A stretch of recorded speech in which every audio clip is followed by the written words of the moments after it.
Бүгін үйде жатсам, үйге кім келіп тұр десеңіздер. Ол адамның бір үндемей айтпай келе салатын әдеті бар екен. Негізі ертең келем деген маған. Ертең мен күтіп алам деп отырсам, келіп тұр. Кім? Тауында кім? Тауып кетіңіздер. Интрига тастап кеткен. Ағайын, футбол басталды қазір. Қазақстан, Португалия, чемпионат мира.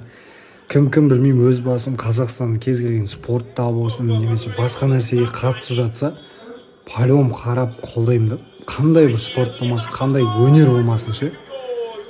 Сіздер де сондайсыздар ма негізі?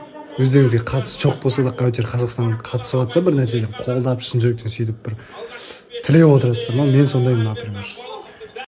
Достар, менің дайректім деген енді жарылып жатыр.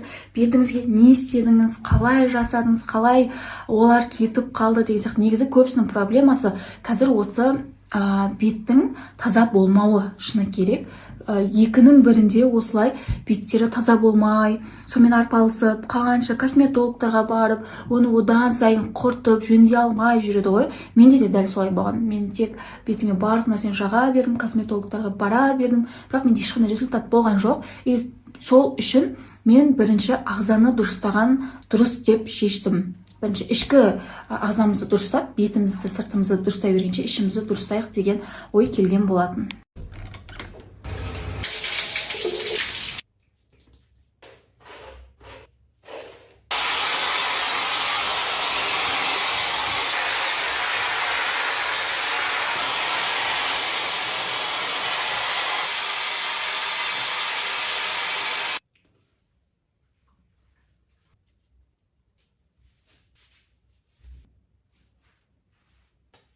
Үлкен рахмет мені күзетіп жатқаныңызға.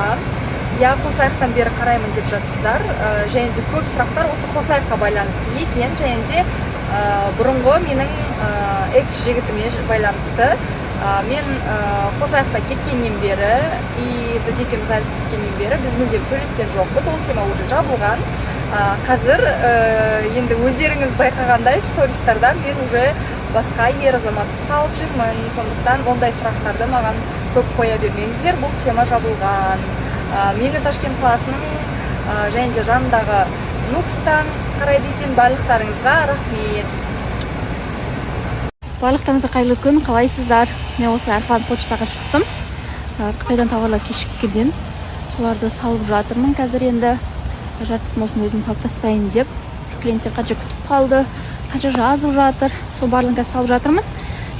Кішкене косметикалар артылып қалды. Соларды да сіздерге алып үлгермеген жандарға продажа ашып жіберсем ба деген ой болып тұр. Барлықтарыңызға қайырлы кеш. Мен жаңа ғана бір ойынға барамыз жақындармен деп айтқан болатынмын. Көп адам дұрыс тауыпты. Біз мафияға бара жатырмыз. Қазір енді ойынымыз 11-де басталады. Соған кішкене ертерек жиналып, барлығымыз дайындалып алып, мафия ойнап жіберейін деп шештік. Негізінде маған мафия ойнаған өте қатты ұнайды. Біз бұрында енді қатысушы болып жүрген кезде барлығымыз бірге отырып алып, бос уақытымызда мафия ойнайтынбыз негізінде. Соны бүгін арнайы мафия ойнайтын жерге барып ойнауды жөн көрдік.